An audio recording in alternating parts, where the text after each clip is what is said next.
Saudara, kita akan melanjutkan lagi pelajaran kita mengenai buah-buah karakter. Jadi pelajaran kita itu, kalau saya untuk mengingatkan kembali, ada 3 buah karakter. Yang pertama adalah berbahagialah orang yang lapar dan haus akan kebenaran. Itu dari Matius pasal 5, saudara. Karena orang yang lapar dan haus akan kebenaran itu akan makan firman, terus memakan kebenaran dari Tuhan. Dan orang yang penuh dengan kebenaran, maka tindakan di dalam hidupnya juga akan selalu benar. Dan orang yang hidup di dalam kebenaran itu akan mengalami janji-janji Tuhan, mengalami berkat-berkat Tuhan, mengalami semua yang indah dari Tuhan.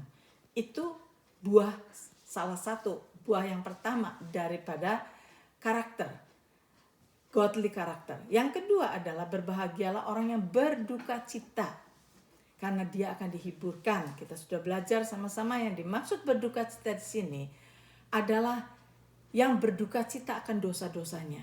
Jadi orang yang selalu hidup benar, pada saat dia melakukan kesalahan di dalam hidupnya, dia akan merasa sedih. Dan kesedihan itulah yang akan membuat dia datang kepada Tuhan, meminta pengampunan dari Tuhan, dan dia akan bertobat. Orang yang berduka cita akan dosa-dosanya, dia akan bertobat. Ada banyak orang, saudara, yang melakukan kesalahan di dalam hidupnya, tetapi dia cuek aja. Dia pikir, semua orang juga berdosa. Dia tidak berduka cita di dalam kesalahannya itu, maka dia tidak bertobat. Tetapi orang yang berduka cita akan dosa-dosanya, dia akan bertobat. Dengan kata lain, pada saat dia mula-mula dia adalah orang benar yang berjalan di dalam kebenaran, kemudian dia jatuh, dia melakukan kesalahan. Boleh dibilang kesalahan itu dia sepertinya berbalik dari Tuhan. Tetapi karena dia berduka cita, dia minta ampun kepada Tuhan, dia minta supaya hidupnya diperbaiki lagi, sehingga dia berbalik. Itu adalah repentance, itu bertobat, sehingga dia kembali lagi berjalan benar. Nah, berbahagialah kata Tuhan orang yang berduka cita karena dosa-dosanya, karena dia akan dihibur, dan Tuhan akan bimbing lagi dia di jalan yang benar. Nah, kalau kita ini adalah orang-orang benar, yang selalu mau hidup benar, yang selalu lapar dan haus akan kebenaran, yang selalu bertobat di dalam kesalahan-kesalahan kita, maka kehidupan kita, saudara, akan mengalami berkat Tuhan, akan mengalami favor dari Tuhan, akan mengalami kemenangan demi kemenangan, akan mengalami damai sejahtera, akan mengalami sukacita.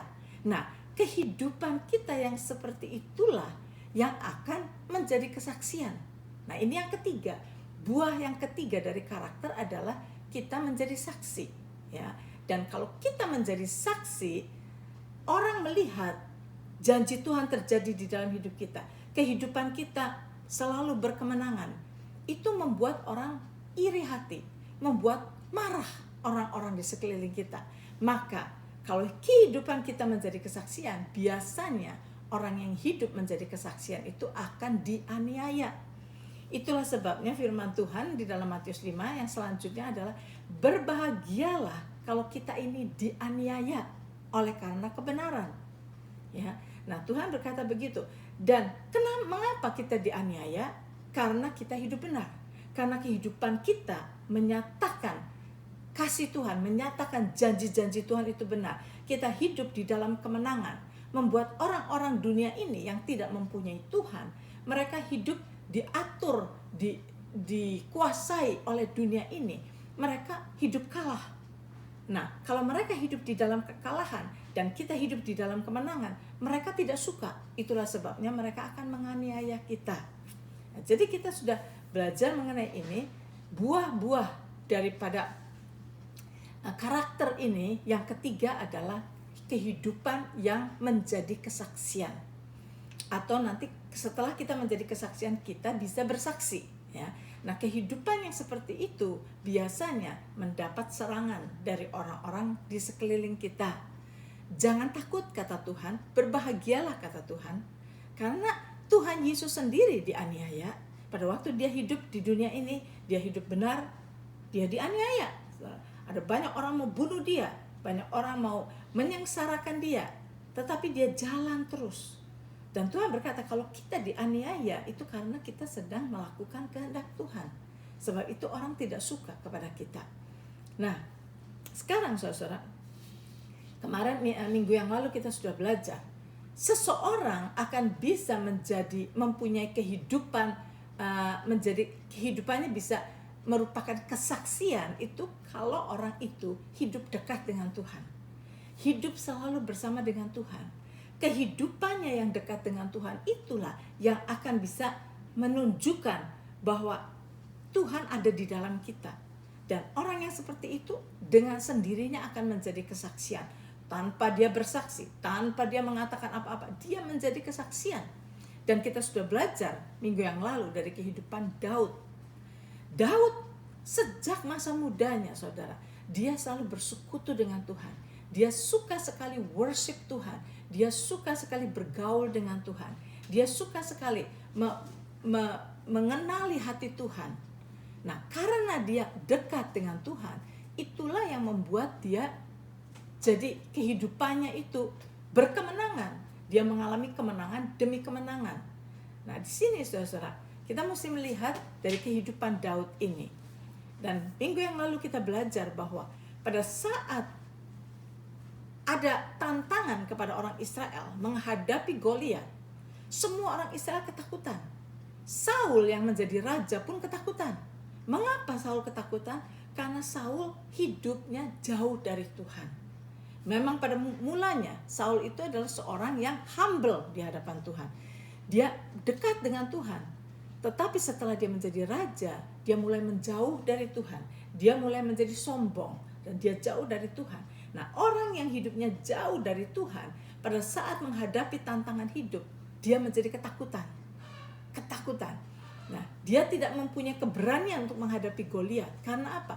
Karena dia jauh dari Tuhan. Dia tidak merasakan penyertaan Tuhan di dalam hidupnya. Tetapi kalau kita melihat Daud yang selalu bersekutu dengan Tuhan. Walaupun dia itu terus-menerus hanya menggembalakan domba. Tetapi pada saat dia menggembalakan domba, dia selalu mendekati Tuhan. Bersekutu dengan Tuhan. Sehingga kehidupan Tuhan, dekatnya Tuhan di dalam hidupnya itu dia bisa rasakan. Dan dia tunjukkan dalam kesaksiannya bahwa dia menghadapi singa, menghadapi beruang. Dia berani menghadapi bahaya yang seperti itu. Saudara tahu, singa dan beruang itu lebih kuat dari manusia. Ya kan? Tetapi Daud itu, karena dia tahu Tuhan yang menyertai dia, maka dia tidak takut sama sekali. Dia bisa menjiwai, dia bisa mengimani kehadiran Tuhan bersama dengan dia itu membuat dia bisa maju melawan singa, melawan beruang itu, dan dia mengalami kemenangan. Itu adalah bukti bahwa dia percaya kepada kehadiran Tuhan, percaya kepada penyertaan Tuhan, dan dia pada waktu dia berjalan melawan bahaya itu, dia berjalan bersama dengan Tuhan. Nah, jadi dia mengimani apa yang Tuhan katakan bahwa Tuhan tidak pernah meninggalkan kita. I will never leave you nor forsake you. Dia tahu dan dia percaya dan dia beriman kepada firman itu membuat dia menang. Sehingga pada saat dia sampai ke dalam medan peperangan, di mana dia melihat semua orang ketakutan, buat dia heran. Mengapa orang semua ketakutan? Bukankah Tuhan menyertai kita? Bukankah Tuhan ada beserta dengan kita? Sebagaimana dia menghadapi lion, menghadapi beruang, dia menang karena Tuhan menyertai dia. Mengapa hanya dengan satu raksasa saja mereka semua ketakutan? Buat Daud tidak masuk di akal. Nah, mengapa? Karena hidupnya yang dekat dengan Tuhan. Nah, sebab itu dia berani melawan Goliat dan dia menang melawan Goliat. Nah, ini adalah kemenangan Daud itu menjadi kesaksian. Orang bisa melihat, menyaksikan betapa hebatnya Daud, seorang anak muda yang masih kemerah-merahan mukanya. Dia datang tidak dengan tumbak, tidak dengan pedang. Dia hanya datang berkata bahwa kamu datang dengan tombak, dengan pedang, tapi aku datang di dalam nama Tuhanku. Nah, ini saja andalan Daud hanya itu. Dan dia menang, saudara. Dan kemenangannya itu menjadi kesaksian. Disaksikan oleh semua orang betapa dia menang. Nah, itulah kehidupan yang menjadi kesaksian. Dan Tuhan ingin supaya kehidupan kita menjadi kesaksian. Setelah kita menjadi kesaksian, kita adalah saksi Tuhan yang membuktikan siapa Tuhan adanya. Bahwa segala janji Tuhan itu ya dan amin terjadi di dalam hidup kita. maka saudara, kita bisa bersaksi. Ya, pada waktu kita bersaksi, orang bisa mau mendengarkan kesaksian kita karena kehidupan kita sudah menjadi suatu kesaksian sendiri. Nah, kita lihat ini. Maka orang yang bisa bersaksi adalah orang yang mengenal Tuhan, yang dekat dengan Tuhan, yang sudah bisa mengambil firman Tuhan itu dia masukkan ke dalam hatinya dan menjadi kenyataan di dalam kehidupannya.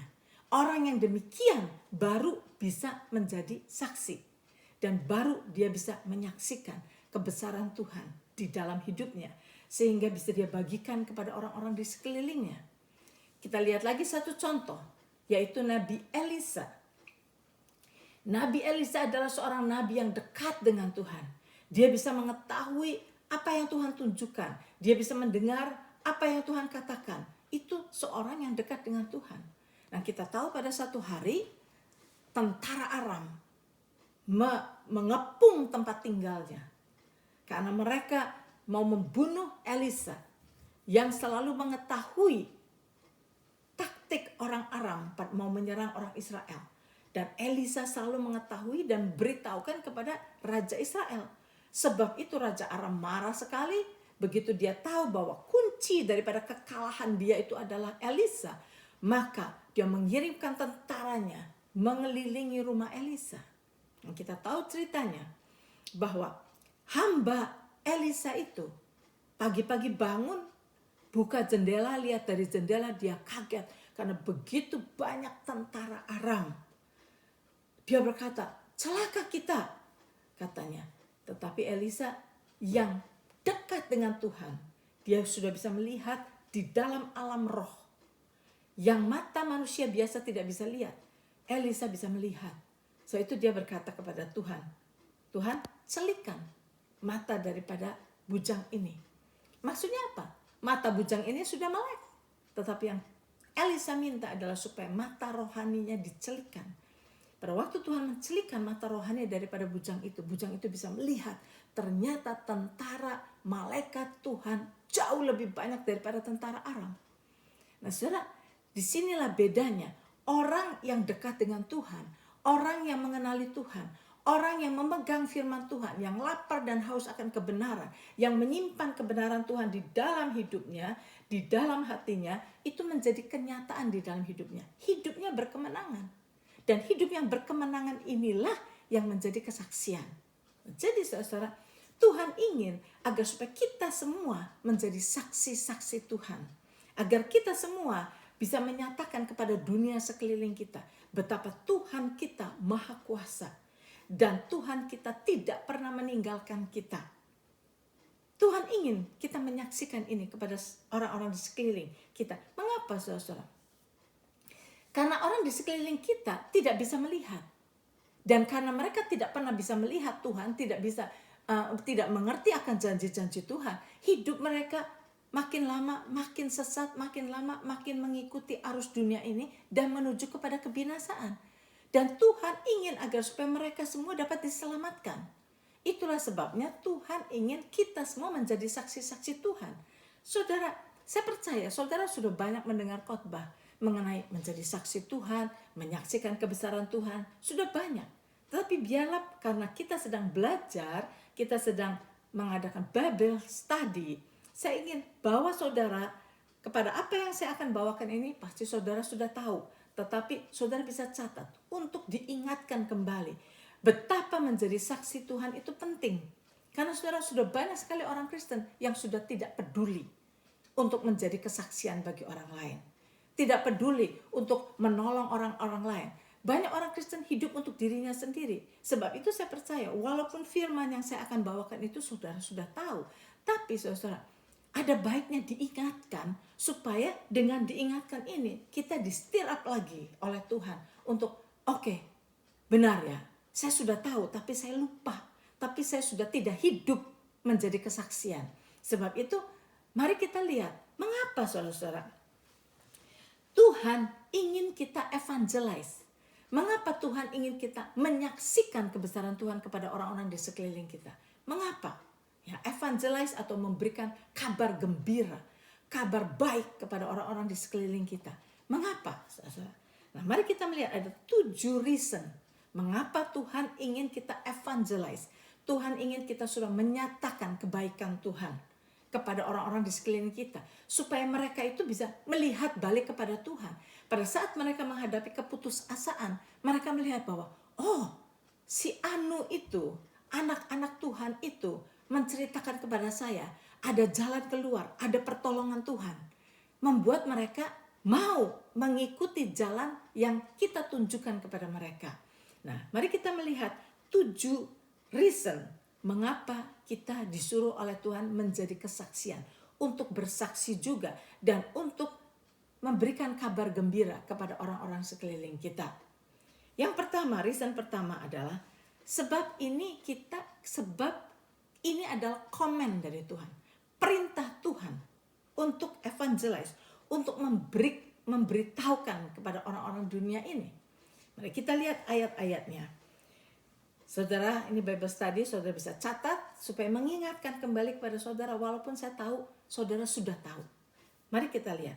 Matius pasal yang ke-28, ayat yang ke-20.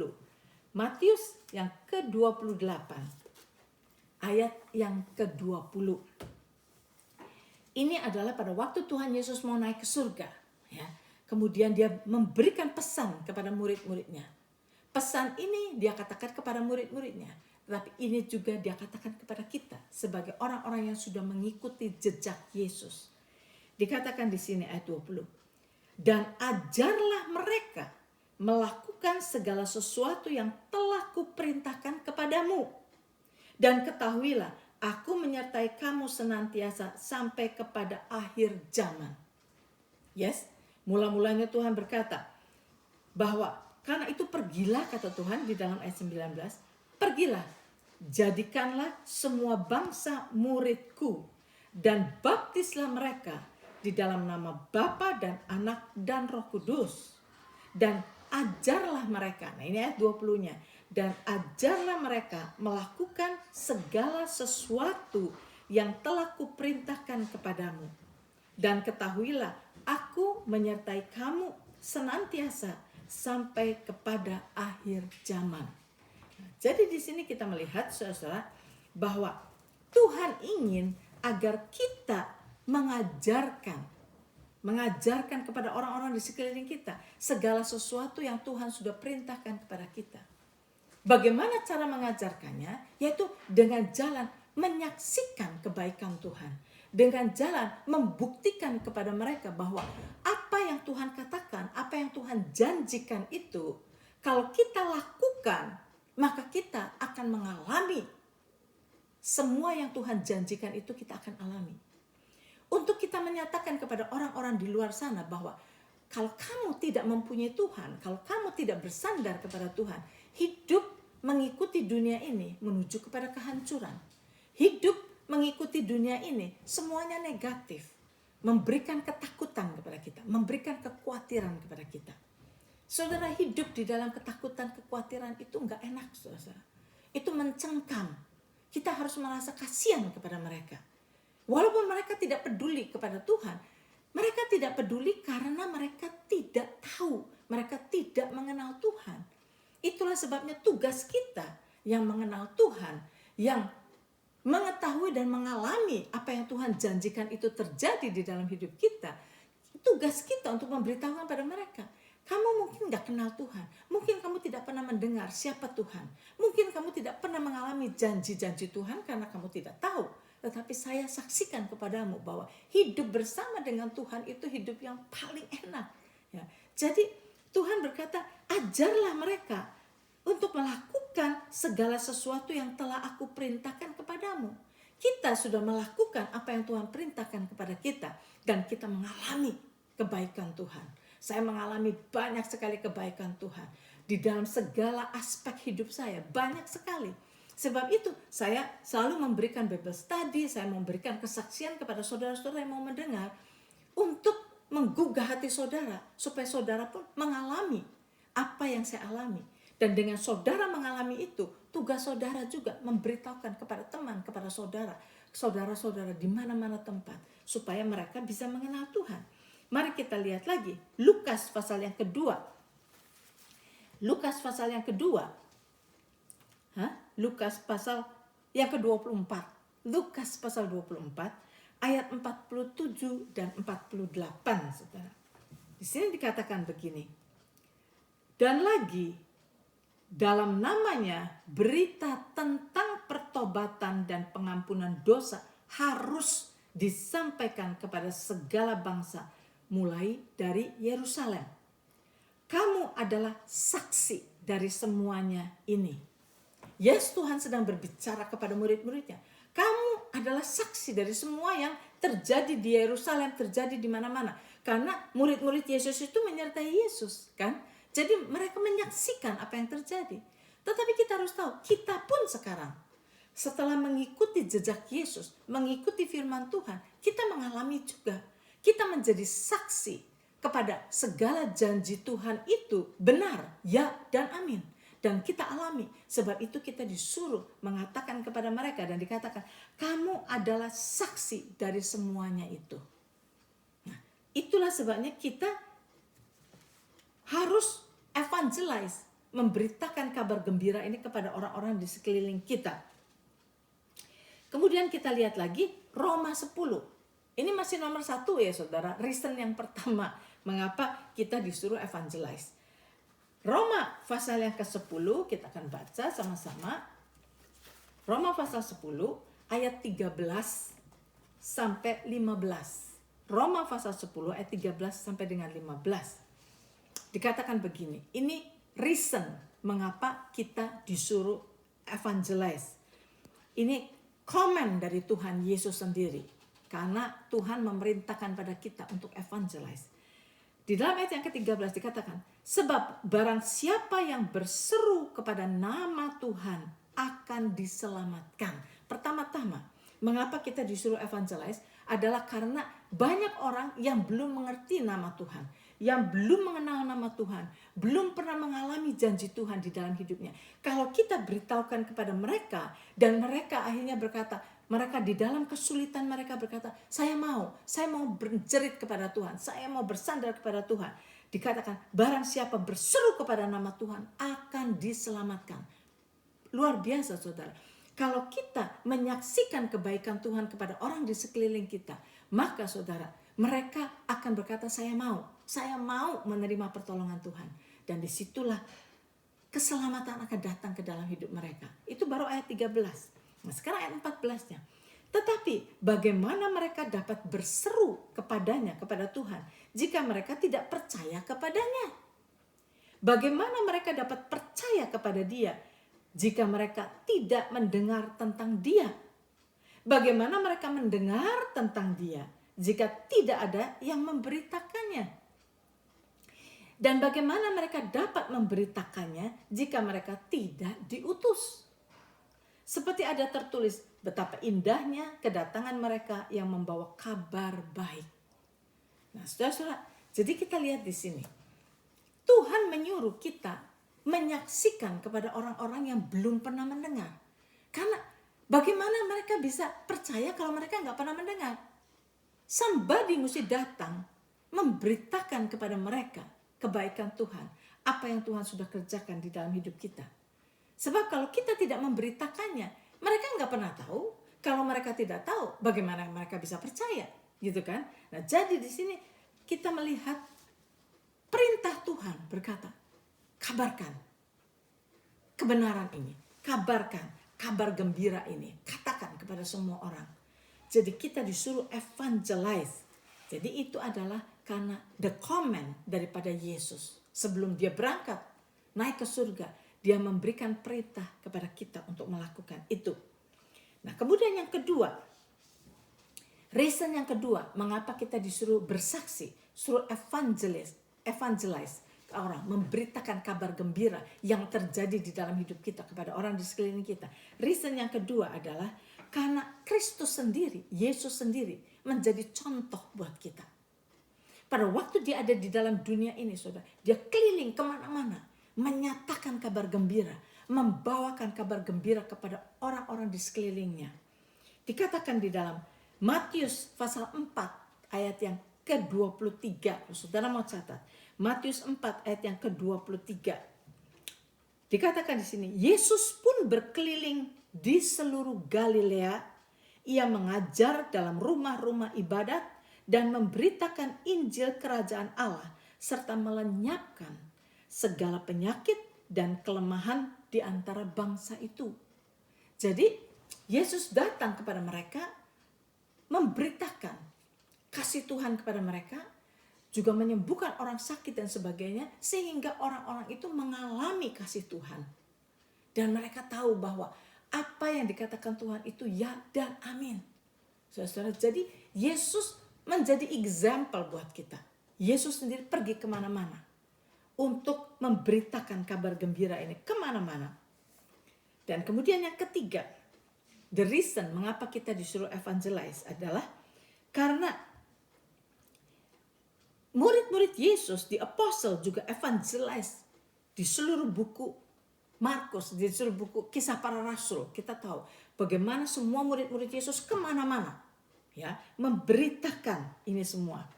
Di dalam Markus pasal 16 ayat yang ke-20 dikatakan di sini, mereka pun, yaitu murid-murid Yesus, pergilah memberitakan Injil ke segala penjuru. Dan Tuhan turut bekerja dan meneguhkan firman itu dengan tanda-tanda yang menyertainya. Nah, jadi saudara, kita melihat reason yang ketiga, mengapa kita disuruh evangelize, mengapa kita disuruh bersaksi, menyatakan kebaikan Tuhan yang sudah terjadi pada diri kita untuk kita ceritakan kemana-mana, adalah karena saudara, Tuhan mengirimkan murid-muridnya juga kemana-mana. Dan dikatakan, kemanapun murid-muridnya pergi, saudara, Tuhan menyertai mereka. Dan Tuhan beserta dengan mereka, menyatakan kuasanya, menyatakan kasihnya. Jadi saudara, kalau kita melihat dari kejadian murid-murid Yesus itu, di sini kita harus tahu dan belajar bahwa, saudara, jangan takut. Dimana kalau pada waktu kita disuruh bersaksi, atau jangan takut kita menjadi saksi-saksi Tuhan. Ya. Karena Tuhan menyertai kita. Kita sudah pelajari pada minggu-minggu yang lalu bahwa the reason bahwa banyak orang Kristen tidak mau bersaksi, tidak mau menjadi kesaksian adalah karena takut. Nah, sekarang di dalam ayat ini Tuhan berkata bahwa murid-murid Yesus pergi memberitakan Injil ke segala penjuru dan Tuhan turut bekerja. Nah, di sini kita harus tahu, jangan takut karena Tuhan turut bekerja dan meneguhkan firman itu dengan tanda-tanda yang menyertainya.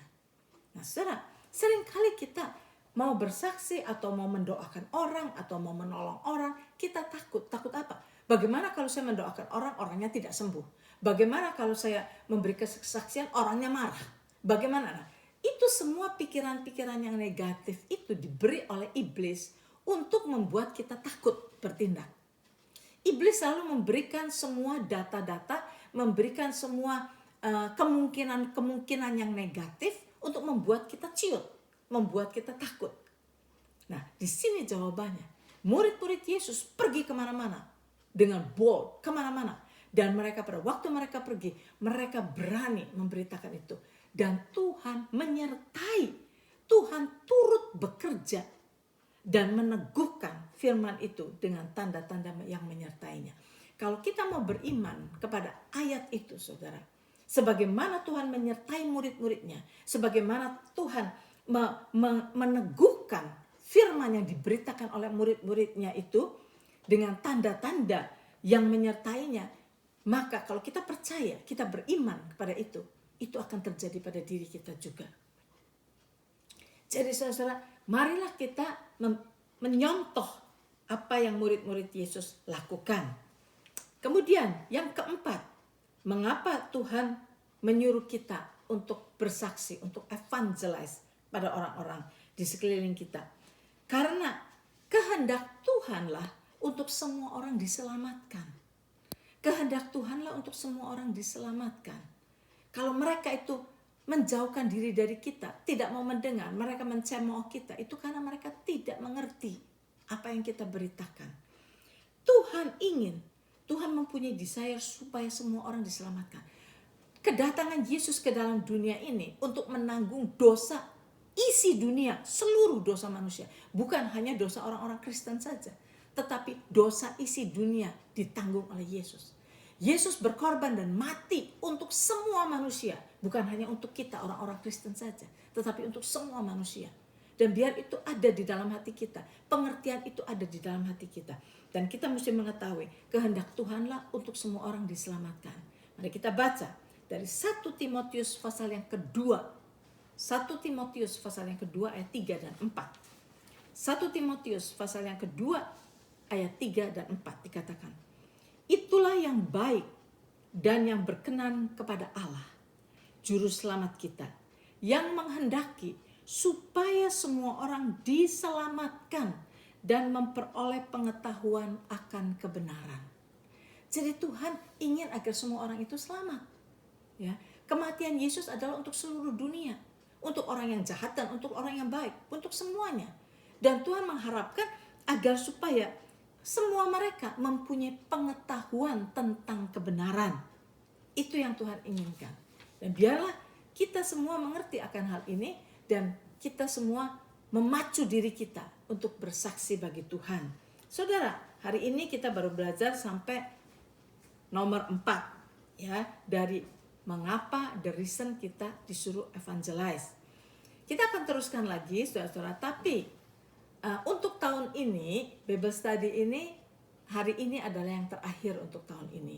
Kita akan lanjutkan, ada kemungkinan Januari 14 atau minggu selanjutnya. Oke, sampai di sini dulu.